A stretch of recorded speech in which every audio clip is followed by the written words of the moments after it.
mood, baby. We in here, yeah, we in here. 'Cause we been Y'all better get comfortable with saying black. We in here, yeah, we in here. Black versus the Board of Education. 'Cause we came here, rid of us now. We in here, yeah, we in here. 'Cause we came here, rid of us now. And you know that we don't ever go for what you want. That's why we are indeed a whole mood. That's it. See, and Tevin didn't even give me a chance to cue him today. Well, welcome to another Monday right here on Black versus the Board of Education. My name is Miss Laureen, and I am, of course, your host with the most. But listen, we got a lot to talk about. You feeling some type of way? Yeah. And because you're feeling some type of way, I'm going to let you start by introducing yourself, and then we can get to the rest of the cast and our special guest. So go ahead and take it away, sir. Hello, my name is Jalen. I am from the California area, particularly Sacramento. And Sacramento, no beam was lit on Sunday, and we were kind of sad about it. It was a good year. Yeah. And sadly, we have somebody who's going to rub it in. So if you're from Sacramento, Knock it off. Don't put up a disclaimer. You gotta take this. Hold on. You gotta take this. Come on, Adrian. Say hey. Hello, Adrian from California area, also You from too. Sacramento.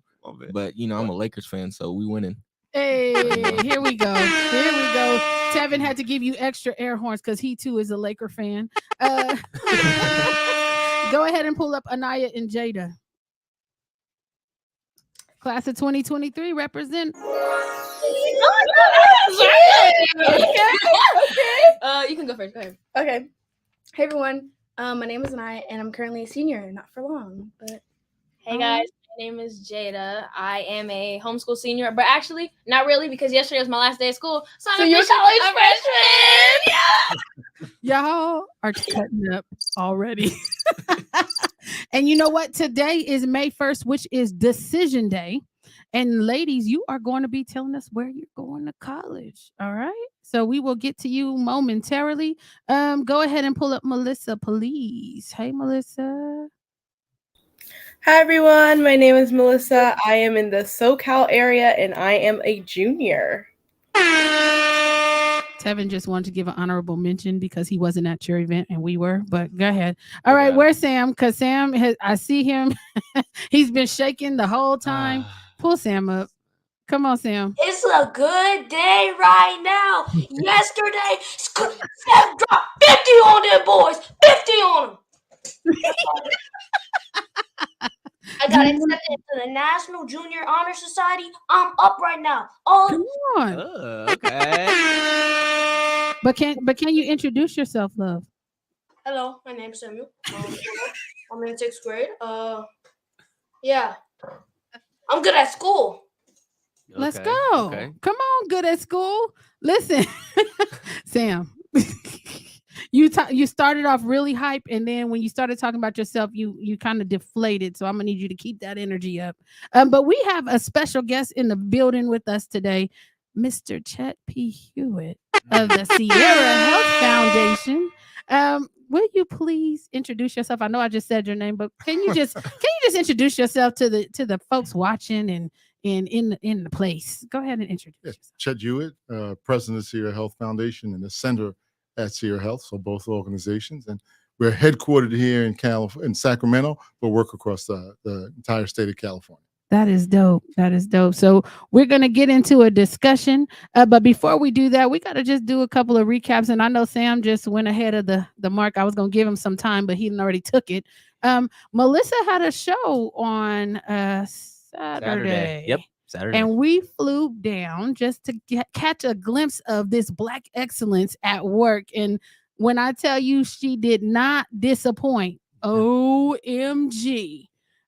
Melissa, talk to us about it. How did it feel? What were you thinking? I mean, come on. That was probably the most nerve-wracking thing I have ever done. And I love getting up and doing poetry, but I'm used to doing a 3-minute poem, and I had a 15-minute set. It was a lot, but I am so proud of myself because I worked so hard to be able to get there. There's not a lot of teenage poets that are able to get on stages surrounded by adults. So I'm really proud of myself for being able to get there. I got up there, I did my first poem, and then my mouth went completely dry. I thought I was gonna pass out. I was like, oh my God, everybody can tell that I like don't know what I'm supposed to say. And then I picked it back up and I figured out what I was gonna say, and I drank a whole bottle of water as soon as I sat down. So I'm really proud of myself. I think I did pretty good. Now they referred to her as a poet prodigy. I don't know if that is the best way to describe you, because what I saw was pure professionalism. I don't know what you're talking about being nervous. None of that came across, and y'all were sitting there too. What did you think of her? If you wouldn't have told me it was 15 minutes, I wouldn't have thought it was 15 minutes. I thought it was. Was that including the video? That's what was like. No, that wasn't including the video. I was a little fast. Because we could just do whatever we wanted within that 15 minutes. Well, there was 15 minutes carved out for each person. Wow. Yeah. Well, I mean, it flew by you, and it means it takes a lot for me to stay engaged, and I stayed engaged the whole time. And you was doing, the Domers was there. The Domers was there. The Domers was there. Adrian. Yeah, it was my first ever poetry slam going to one. So I was watching, every time I thought she was gonna go in like to a speech or something about herself, and then she would start to rhyme. I'm like, oh, she's still doing a poem. Yeah. You couldn't tell, huh? No. I couldn't tell either. I was like, Oh, girl, I thought you was. Were you going in and out, or? Yeah, I was going in and out. Yeah, that was one of the tips that the producer gave me. He was like, try to keep them on their toes and don't let them know when you're going into the poem. Don't introduce the poem. Just flow in and out. And I was like, okay, I had never done that before, so I was really excited to try something different. So I'm glad y'all caught that. No, that was hard. I was like, okay, ad libs. Jada, what did you think? I mean, Jada stayed with the camera on you the whole time. Yeah. I was so proud of her. Like, I know I'm not her mom, but I felt like a proud parent. I don't know why. I was just so happy to just see. Like, I couldn't tell you were nervous. Like, to me, you just seemed to be in your natural element. And it looked so amazing. You did so amazing. You made me emotional when you cried at that video. I was like, oh my God. I did not know they were going to do all that. So they had us send like 10 photos beforehand, like a couple weeks ago. I didn't know they were doing all that. And so that's what made me really nervous, because I was like, oh, I got this. I've been practicing for like a month. And then the video came up and I was like, dang, they really want me to get up here and talk after I was over here sobbing. Okay, Mama was proud too. You see her in the comments. Hey, Mama.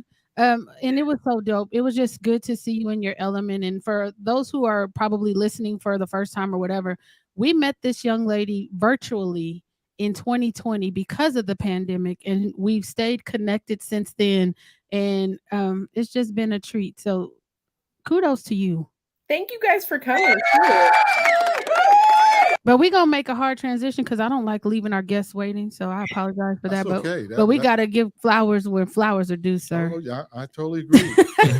I'm feeling like I missed something. Wait, I got a couple video clips that we can share. Yeah. So we'll be sure to make those available to you.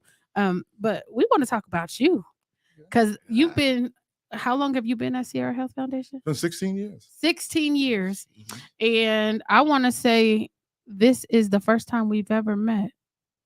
And I'm upset about that, to be perfectly honest with you, because, I normally gravitate to where the money's at. And I didn't know you were the money person. I didn't know that you held that position, because a lot of times when we're talking about philanthropy,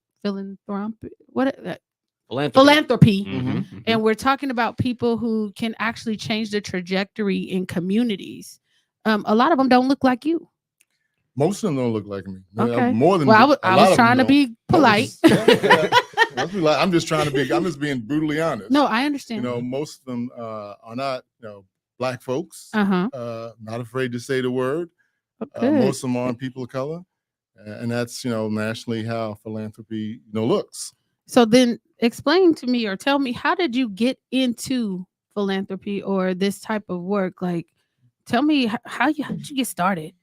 There's no direct pathway into philanthropy. Like going to school to be a dentist or a doctor. You don't go to school to be a philanthropist.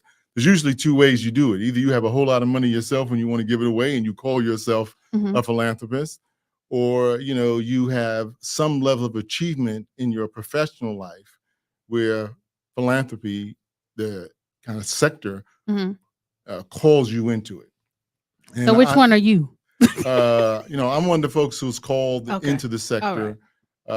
Probably unique in any way. I've been in and out of it 3 times. I've been in and out of public service, so I've actually flowed into philanthropy and then back out to public service and then back in and so forth, and try to always have a level of achievement in my professional life, so that when philanthropy was looking for somebody around leadership position, that I would be someone they would consider. Wow.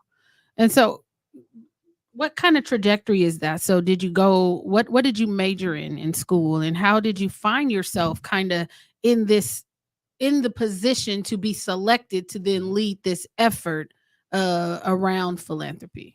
Yeah, I'm trained as a lawyer, and a criminal defense attorney was what I was supposed to be. But, I found that to be lacking. It wasn't where my passion was. And so, we're talking earlier about poetry and, passion. And, you got to find your passion in life, because you will do best professionally what you care about most. And I've been really fortunate and blessed to have opportunities to pursue my passion. So after law school, my first project was really a program at the Center of Juvenile Criminal Justice in San Francisco, where I worked with kids who were being held in juvenile halls and taking them back before judges to get them back in their communities. And we called it alternative sentencing, alternative dispositions. And so, of course, most of the kids were Black.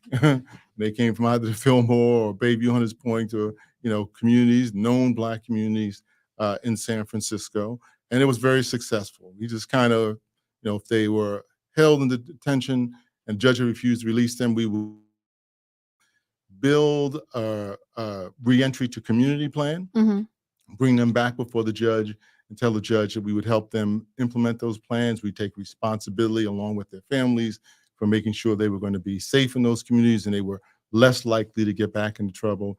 That was really, really successful. That got me into the, notice of philanthropy. And from that particular process, I was awarded a fellowship at the Annie Casey Foundation, which is the nation's largest children and family focused foundation, and spent a year in Baltimore and traveling around the country as part of my fellowship. So that was kind of like my first entry into philanthropy. Jalen. So my question for you is, what is your moment that everything clicked for you in this space? In the space of philanthropy? Yes. Because, there are many moments, across the life. I've been around a long time where people have poured into me in ways that have transformed my life. And part of that passion is for me to offer that back. Around my professional life, it probably was when I decided I wasn't going to really pursue, criminal defense as my kind of main focus area of work. And that was because, when I was in law school, I was a certified law student, which means I was able to do misdemeanor cases under the supervision of a licensed attorney, even before I had graduated. And one of the most kind of challenging parts of that experience was walking into 850 Bryant Street, which is a hall of justice in San Francisco, and seeing people who always looked like me waiting to have their pretrial hearings. And I would have conversations often with a lot of young people of color, often male, most of the time Black. And, I realized that my ability to suppress evidence or do what lawyers do, what they use their technical knowledge to do, was not really addressing their problems.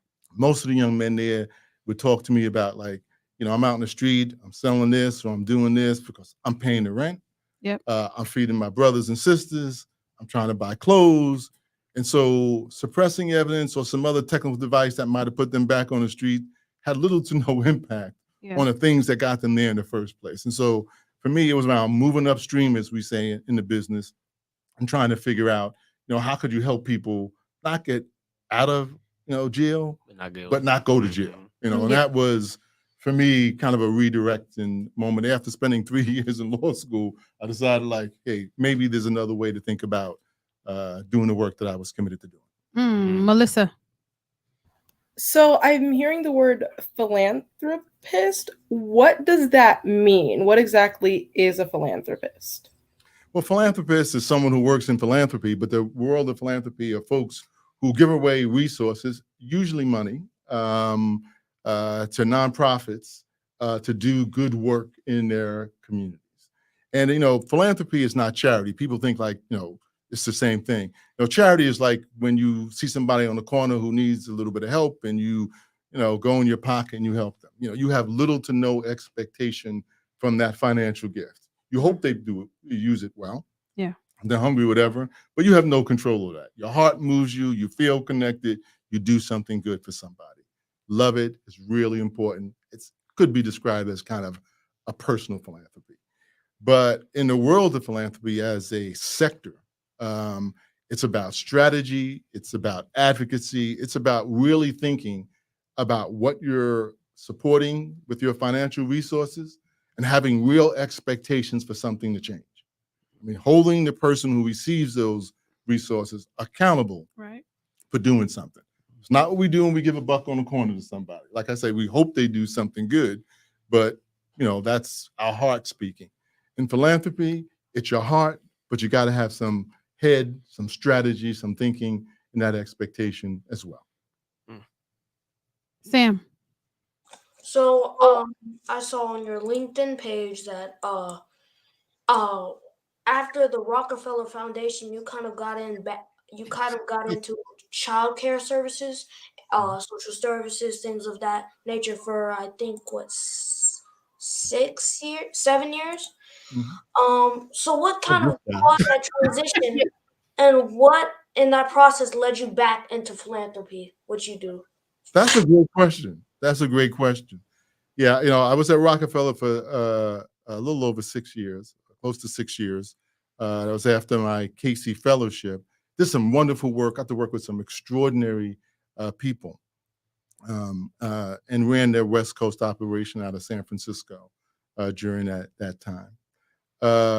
During my fellowship year, I had met a number of people too, because I traveled the country, and my fellowship was about leadership, and met folks like Otis Johnson in Savannah, Georgia, who created a unique youth development organization, who went on to become first Black mayor of Savannah, 2-time mayor.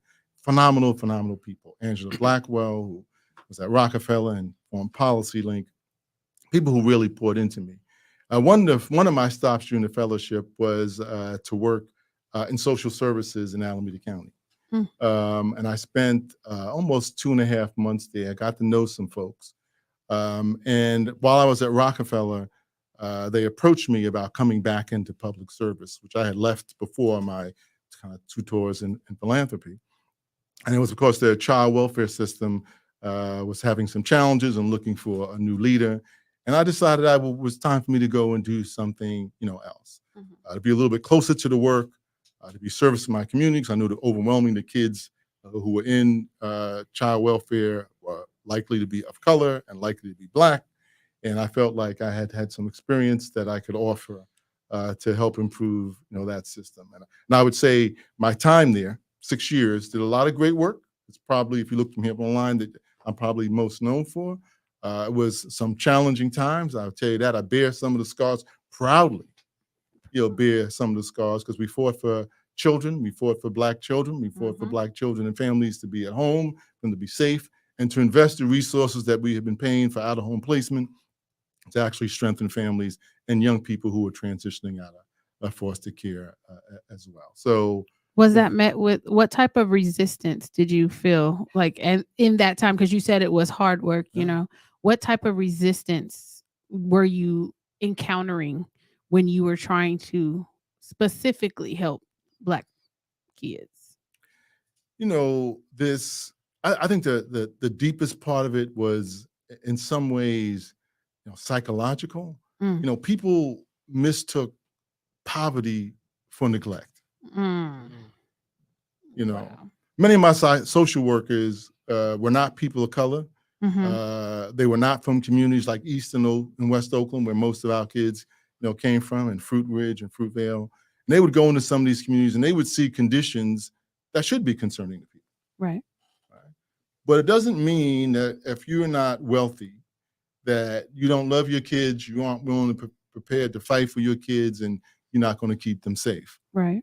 And one of the things we really struggled with was kind of changing that narrative, and to make people aware of the fact that child welfare is as part of a broader,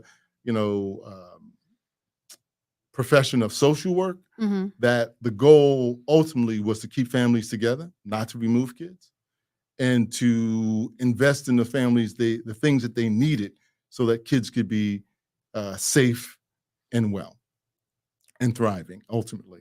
That was really, really hard, because for folks who don't understand what poverty looks like, Mm-hmm. if you came from a wealthy neighborhood, there's some places you go don't look like you grew up.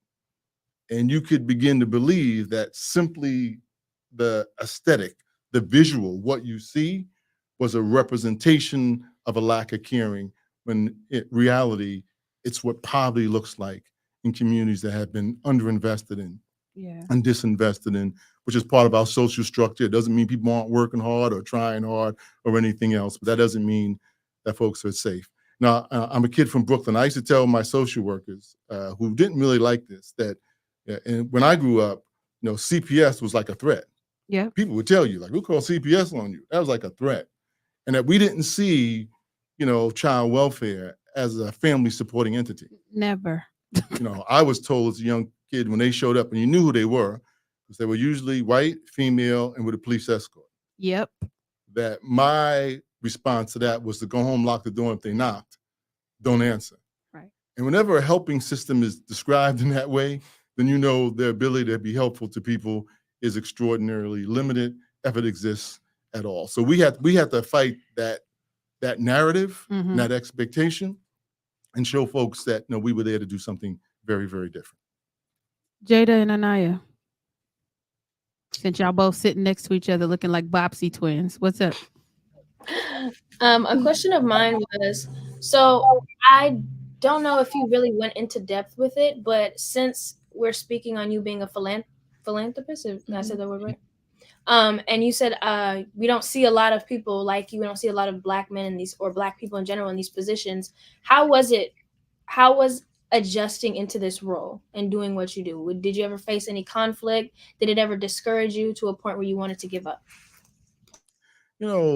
Yes, I faced conflict.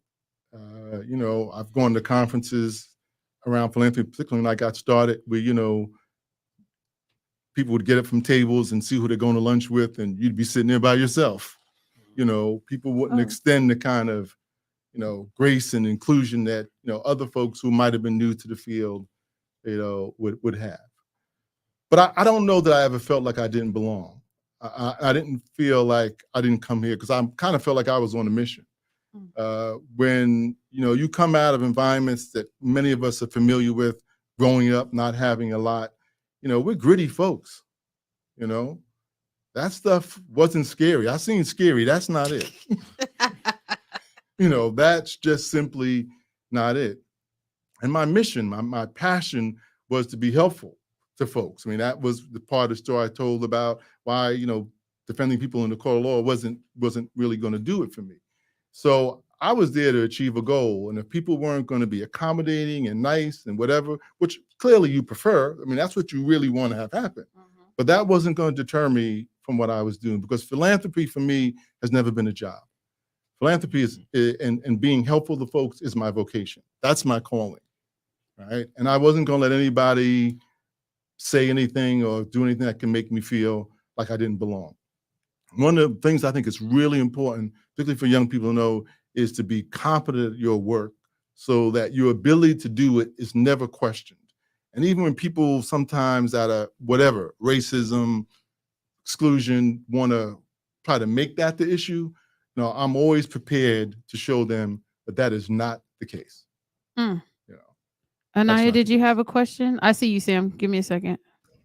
Yes. So my question was, did you know about philanthropy when you were younger? And at around, if you're comfortable sharing, around like what age did you get involved with it? Or did you learn about it? Yeah, I knew something about philanthropy, but that was like kind of some far off reality, for me as a kid growing up, in the public housing in New York City. We've heard about the Rockefeller Foundation and the Ford Mhm. Foundation and folks who are super wealthy who would, do kind things for people who didn't have as much. But my relationships and connection was that didn't exist. You heard about it, you knew it was out there, but how you got there, what, you have to study to be part of that. That was like some great mystery. I would say, like, I didn't start out thinking that's where I was going, but by working hard and trying to be competent and smart at what I did, a lot of people saw things in me and pointed me in directions where that became an opportunity for me, and one that I took with the intention of addressing and changing some of the things that you just described. To be a Black person, a Black male in that sector, and to do extraordinarily well, as a way of saying we could be there. We have a lot to offer, and our lived experience. Yeah. Right. My lived experience was an advantage, was unique, and something who might have, from people who might have had a different trajectory, better schools, a richer resource life, were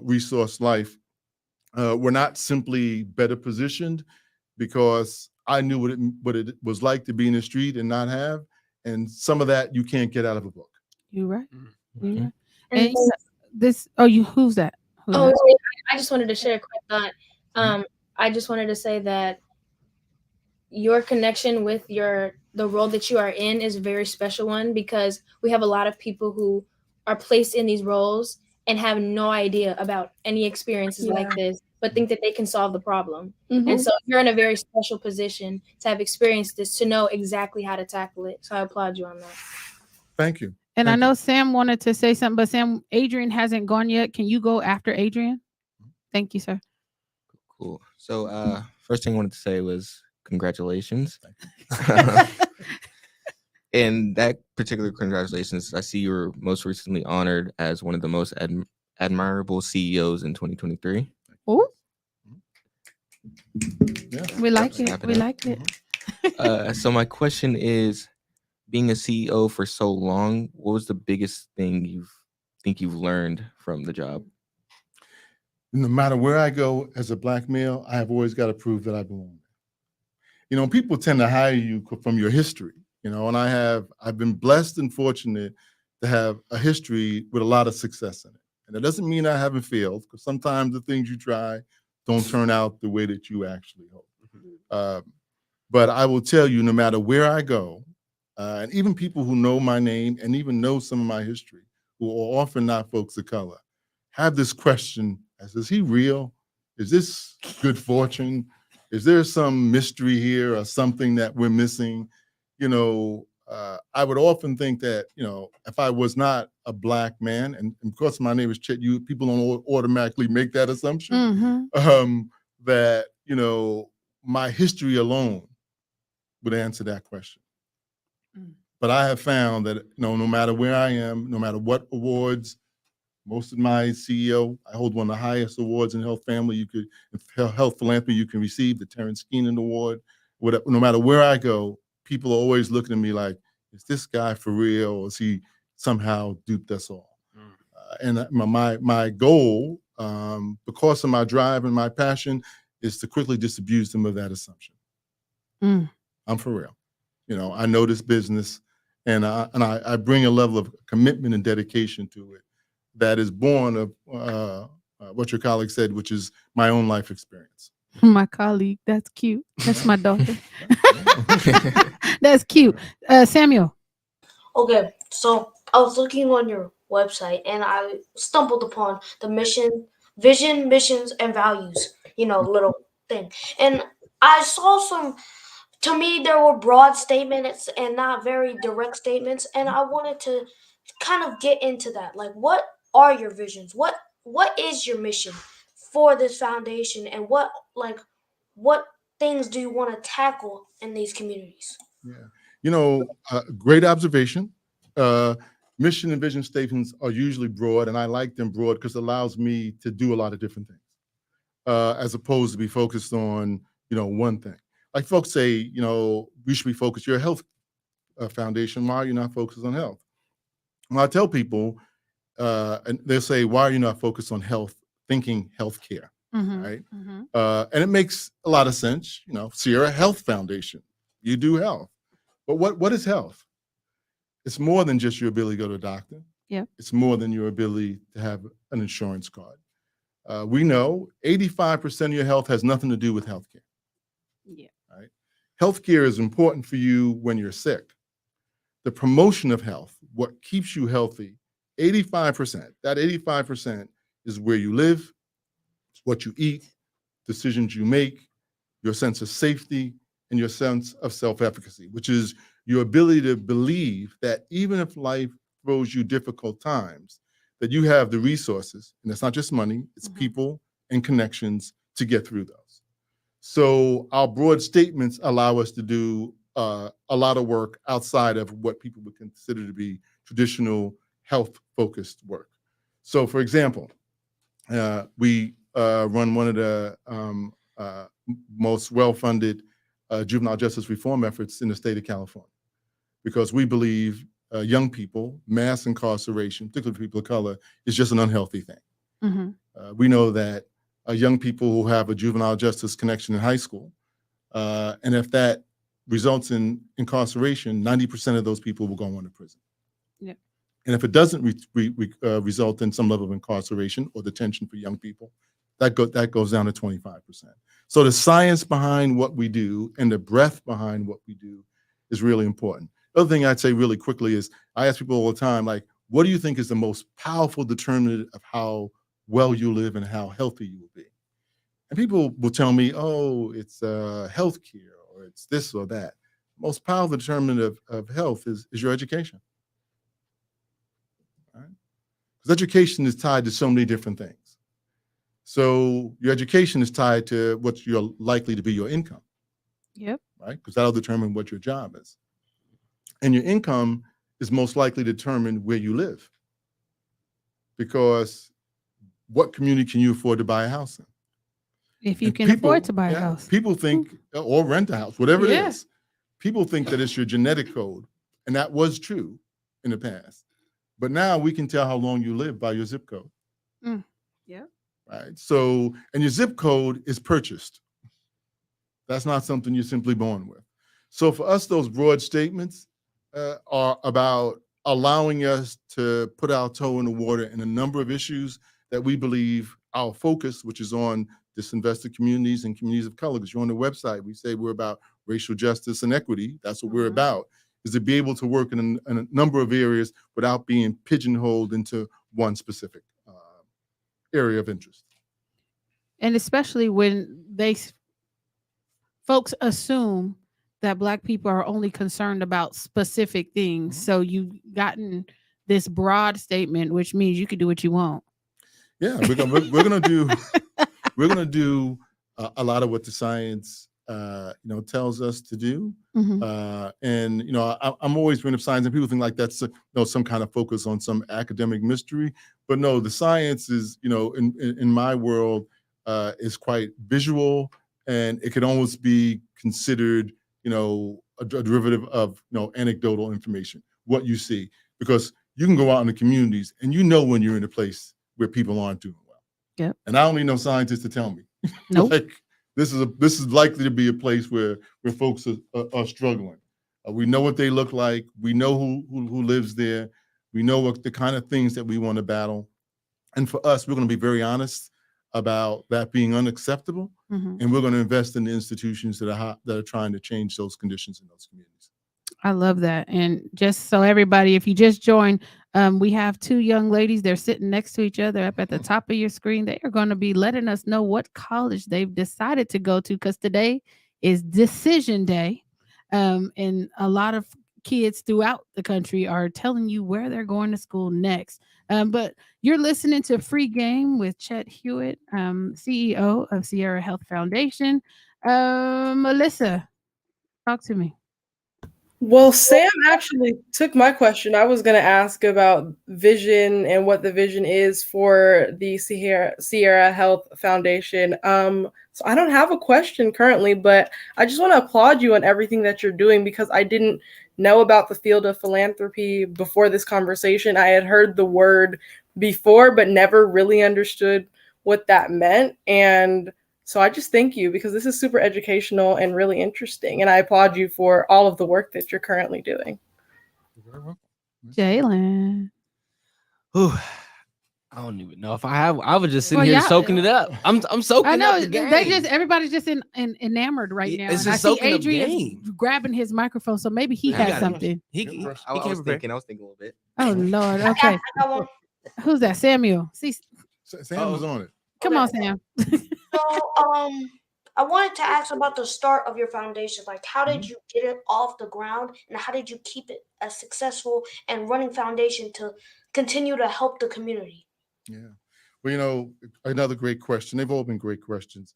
The foundation was started before I got there. It started in 1985, and it was a seal of the seal of a nonprofit health provider to a for-profit entity. And when you are for-profit, you can't take nonprofit assets into your company. Mhm. And so the idea was the money could have went to the state, or it could have went to create another institution. And so created the foundation with the idea that it would give away 5% of its proceeds every year forever. Invest in the market, try to get a return, average about 5%, give away that 5%, and they'll forever be able to make the grants. So when I got there, that was the case. 2008, the Great Recession, most foundations lost a lot of money, and then I founded the center 10 years ago, and the center has grown considerably. Its budget this year will be a little over $300 million. We'll push 90% of that money out to communities over the next several years. We're serious about what it is that we do. We're brilliant because we as Black folks know how to run businesses, Come on, talk know to how him. to grow businesses. We have ideas and we have a passion born of those experiences. Yeah. And we're going to go out there and not just simply enrich ourselves. That's not my goal. I've been blessed. I've been able to do well by doing good.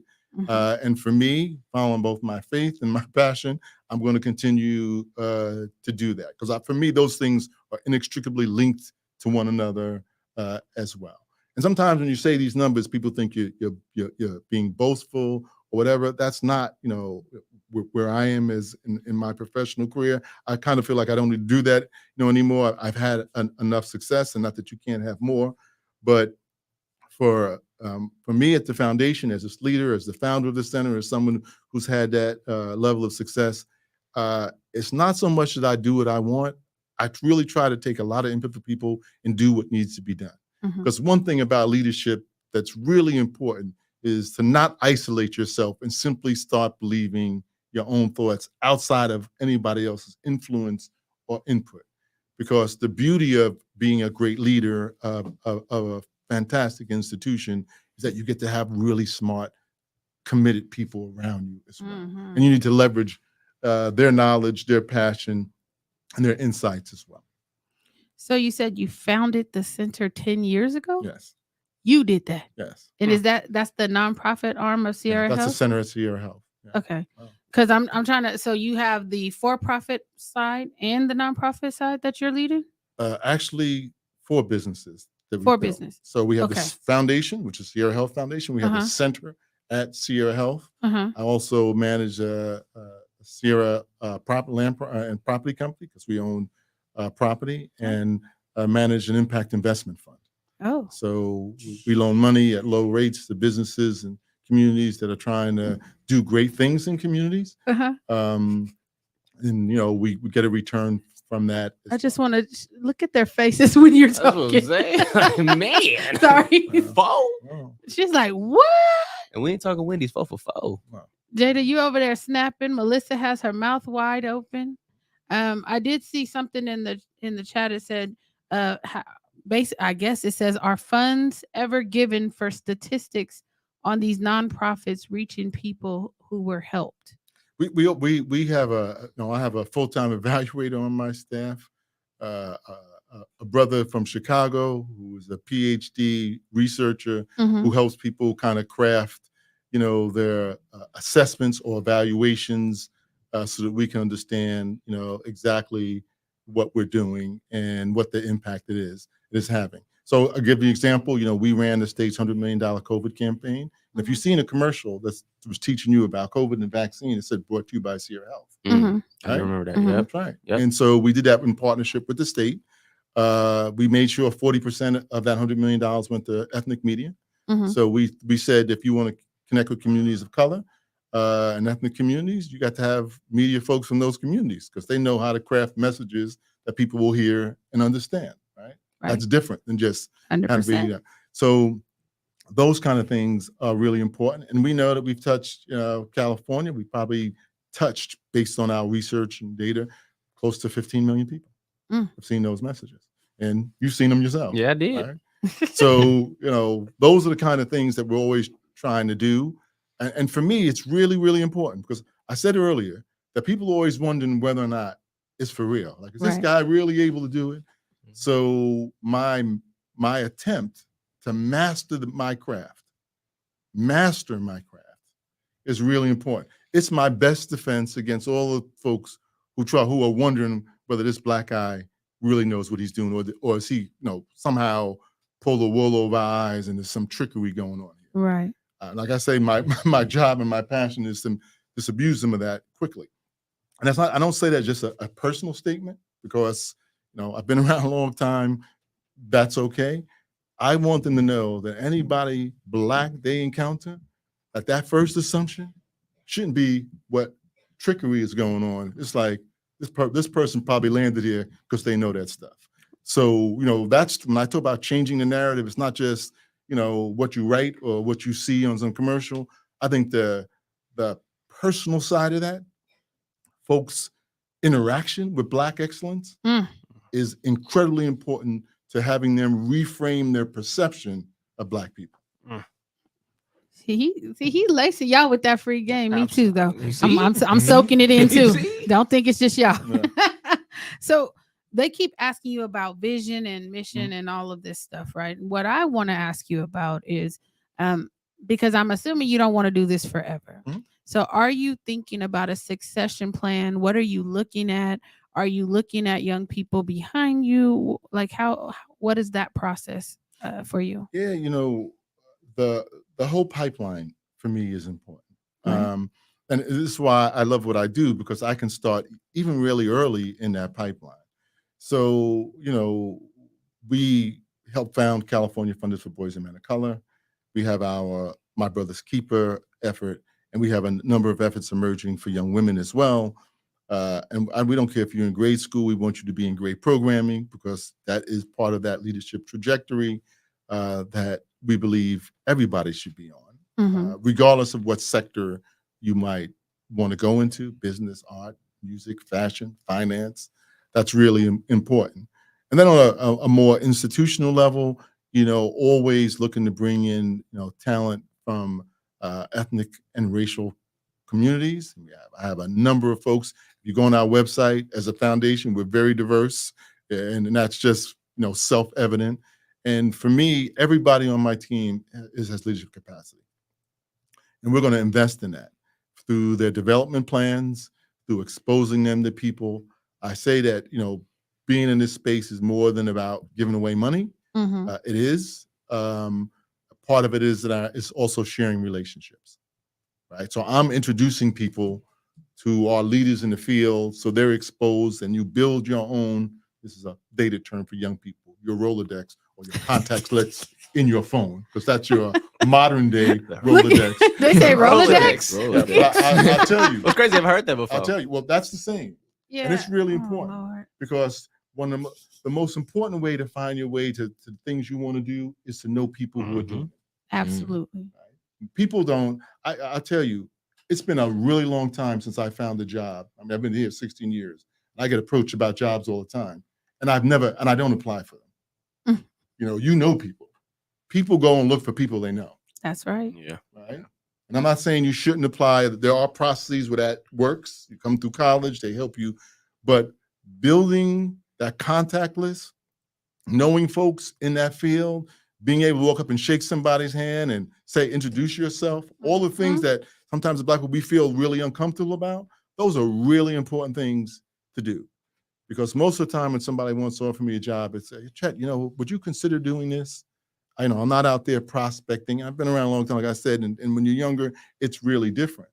But that idea about introducing folks to other people so that they have their own, network of folks they can tap into is really important, right?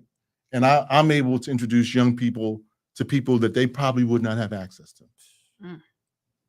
So I've taken, folks on trips with me around the country, introduced them. I've taken folks when we were at the White House, some of the meetings, and we're introducing our young people to people all the time, right? And we're supporting their ability to maintain that particular contact.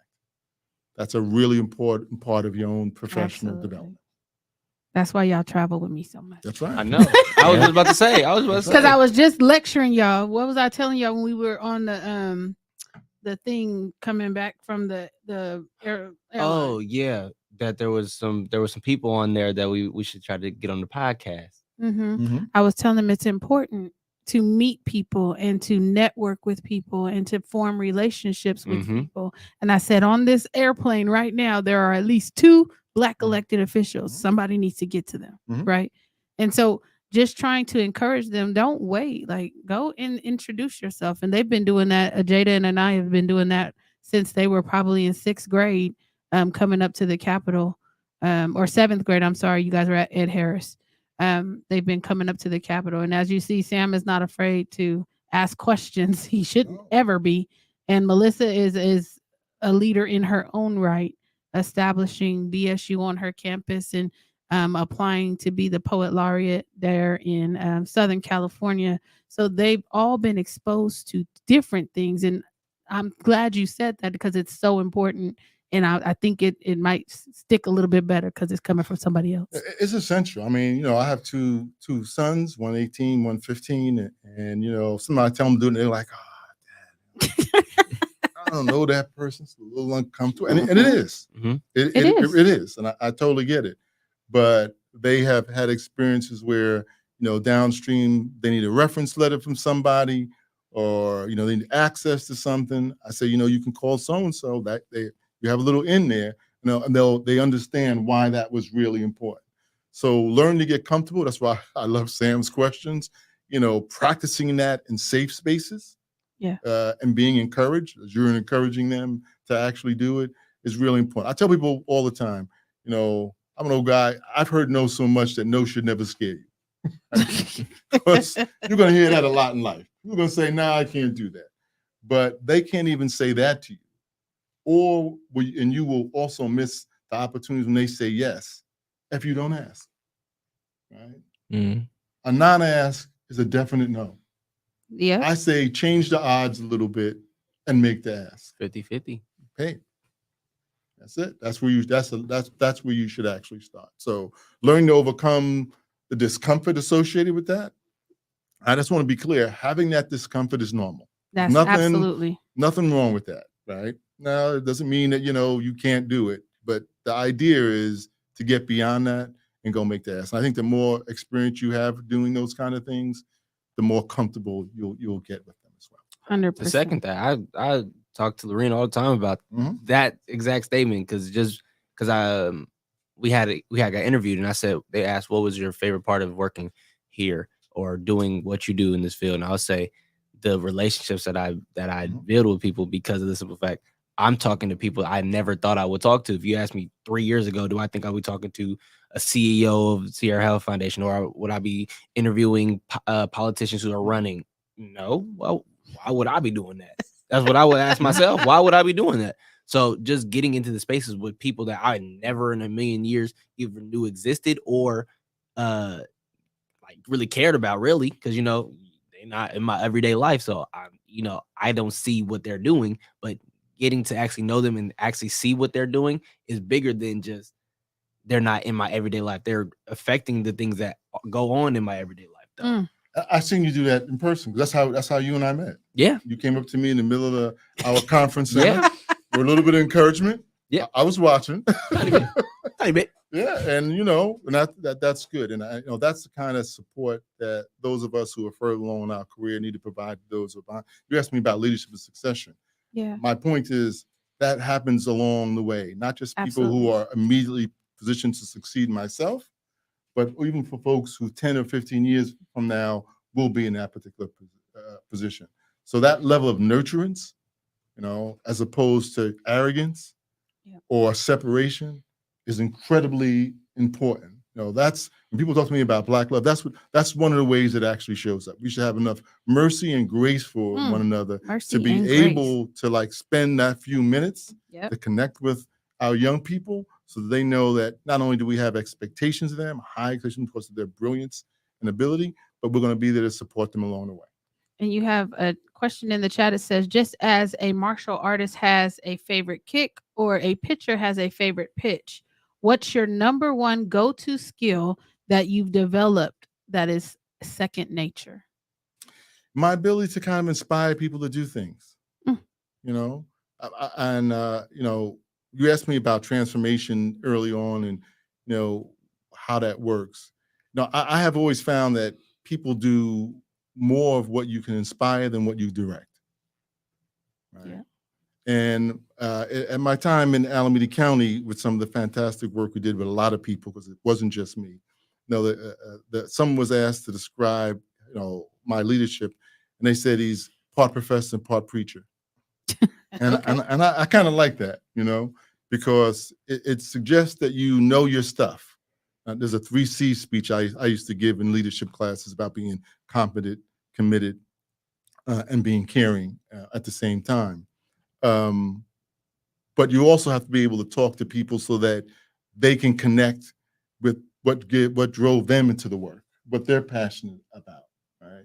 And I think that being able to connect those two things for me has been a big part of my success, to get people to be in touch with their own passion about an issue and thus work hard on it, not because they're being directed to, but because it also allows them to fully actualize who they are and who they want to be as well.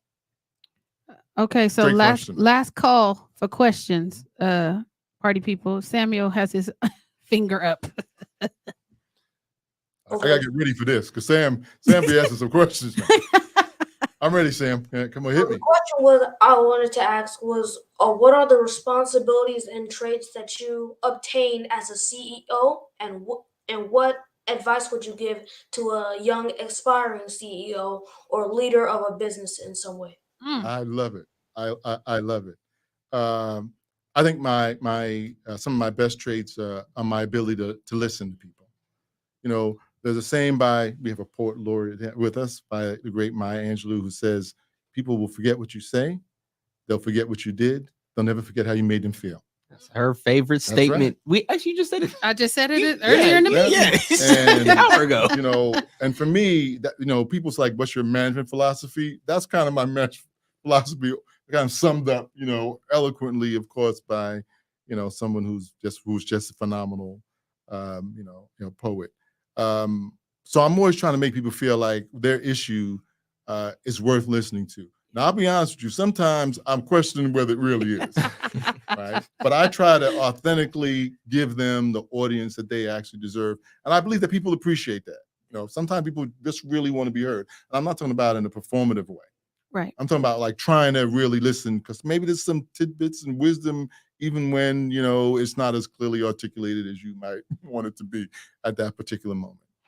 I think the other thing is that to be a thoughtful risk taker, if you're a CEO, because, people say president and CEO, isn't the same thing? No. A president is someone who has more operational responsibility for an organization, the nuts and bolts and how things work. And the CEO's job is to be a visionary. So part of my job is to try to see what's around the bend in the river. It's kind of impossible, but you take, thoughtful risk about what might be happening next and how you position your organization to take advantage of that opportunity or to avoid that particular challenge. And those things are really important in our work. So, you've seen bios on me, it says a thoughtful risk taker, all right? No risk, no reward. That's right. Right? No risk, no reward. And so for me, the reward is often this notion of being successful. And so I'm going to take some risks. What does that mean as a philanthropist?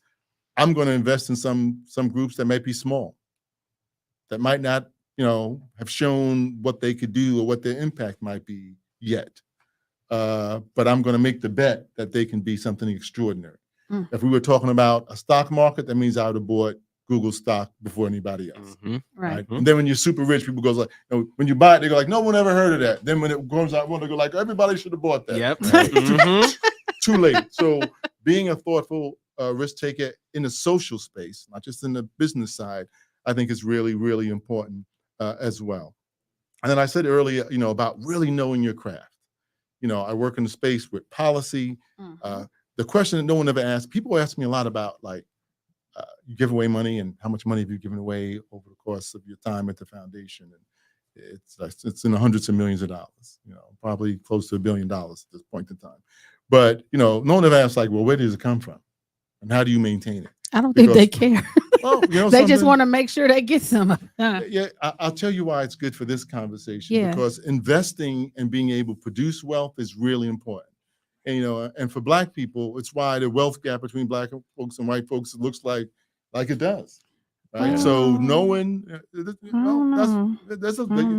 part of it. That is part of it. It might be part of it, but we also have to talk about the policies that were put on the books that disenfranchise Black people. The redlining, of course, the mass incarceration, but before that, the convict leasing.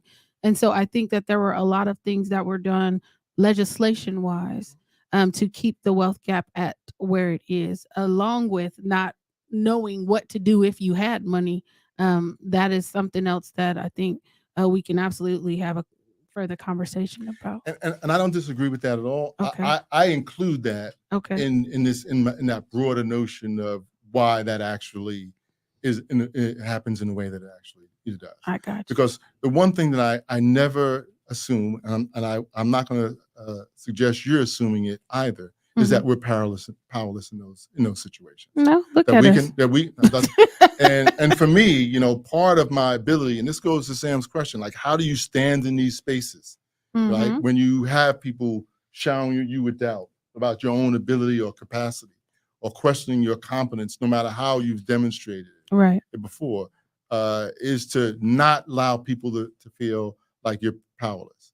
And I'll tell you, I've been in some tough situations with some folks who have political influence and whatever, and I don't think anyone would ever see me quaking in my boots. You should. Like the good sister here, I might have been nervous, but I ain't letting nobody else know that is in fact the case, because you have something that you're really trying to achieve. And even in things around mass incarceration, and we've done a lot of work in that space, underinvestment, redlining and greenlining, we understand that the war really against drugs, we can talk about it all. And for me, knowledge, because that's what I'm talking about, is what allows you to battle and beat back bad policy. Melissa had a question for you. She's in the private chat. You can't see it, but I can. Come on, Melissa. So my question is, you have talked about all of these amazing things that you have done over the years. So what do you do for yourself, whether that's like self-care wise or mental health wise? Because this has to be, even if it's not a 24/7 job, it seems like it's cutting it pretty close. So what do you do for yourself to take care of you? Because your job is taking care of other people, but what about you? You know something? If you could see me smiling right now, and I am smiling, because that's an excellent question, because you have got to find ways to stand in those spaces by strengthening your soul before you enter them, right?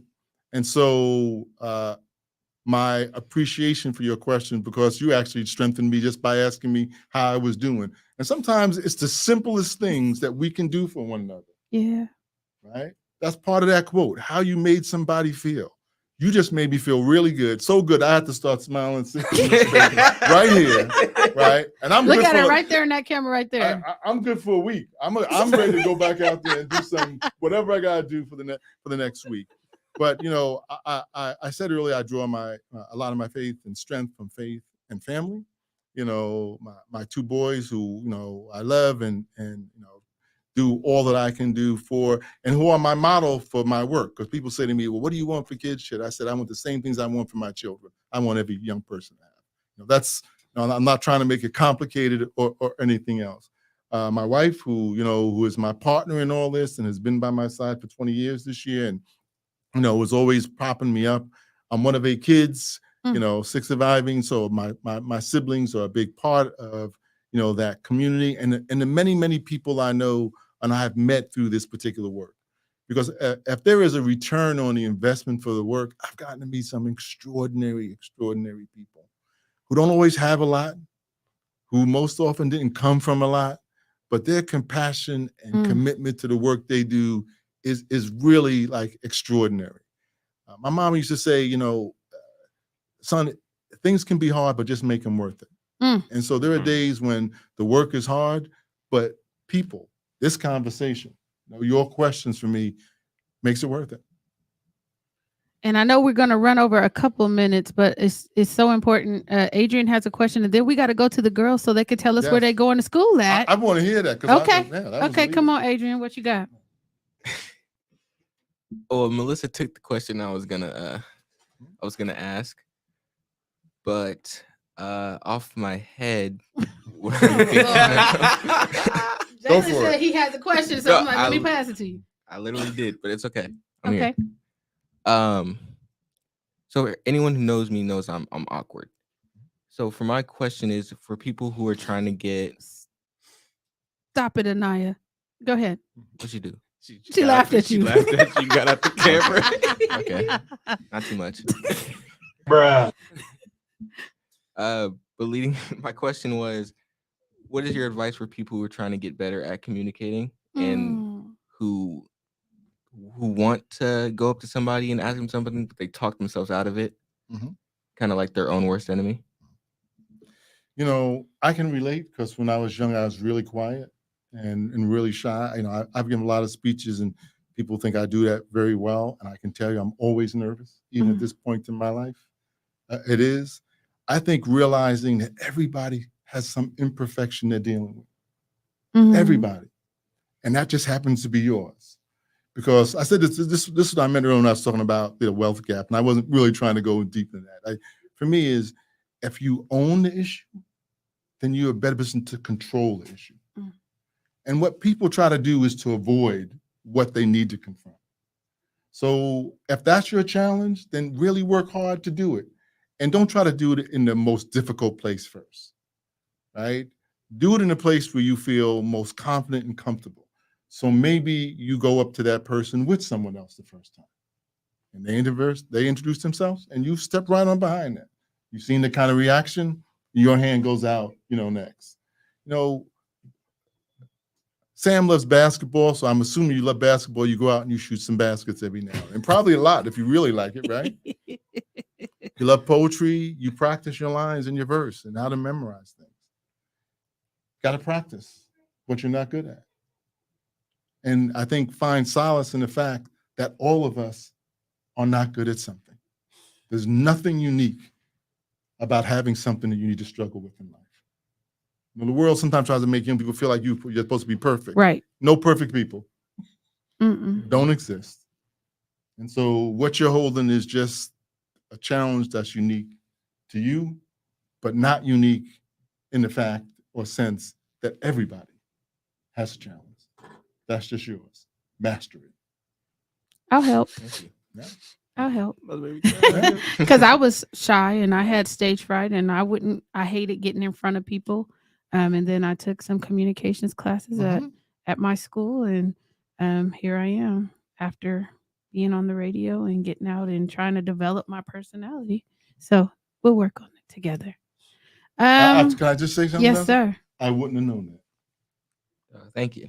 I would not have tried. I'm trying. I'm still working. No, yeah.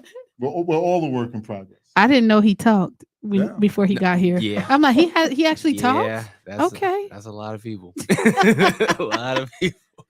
All right, ladies. But girl, if y'all don't pull it together, ladies, with your hands on your mouth. Go ahead and put them as the main. Yes, there you go. Oh, it's time. All right, so it's decision day, Yes. young ladies. Let's start with Anaya, since your name starts with an A. Okay. Do I say anything? But yeah, is there like a drum roll sound Is there a effect? drum roll, Tevin? Right, come on. Bro, girl. come on, Tevin. You should have came on. Let's see. Okay, hold on. Can I have the one from the little board thing? With That was the Crash Bandicoot sounds. It was. Like, Stop. Give her the black girl magic sound. Oh, yeah. Give her that one. Ready? Okay. Yeah, you can. Are you gonna zip? You're gonna do the. am I supposed to? I don't know if I'm supposed to say anything. Yeah. Okay. You guys, you guys supposed to say it as you yeah. Oh, Two, three. Follow 2023. I will be attending.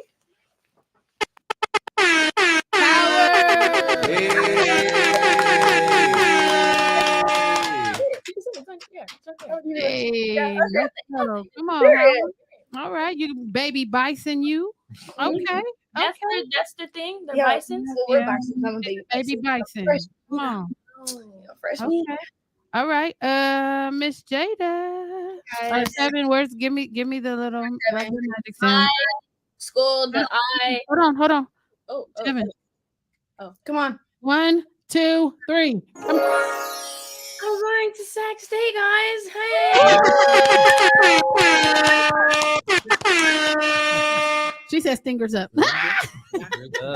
Love to see it. Love to see it. I'm in a family full of stingers now, so Family. yeah. Legacy. Congratulations. Come on now. That's what it's called, legacy. Yeah. Legacy. Period. I love it. I love it. Well, congratulations to you two. And both of you will be participating in the Black graduation celebration, yes? Yeah. Nice segue. So we have celebration weekend coming up, June 23rd through the 25th. Right here, 3 whole days. We're talking about the Kicks and Hills soiree. My birthday. Oh Lord, the family fun day on that Saturday, and ending it off with our annual Black grad celebration. So Jada and Anaya will both be participating. If you have young people who are promoting as class of 2023 or graduating as class of 2023, please make sure to go visit our website and sign up the chillins and bring the family, because it is a party.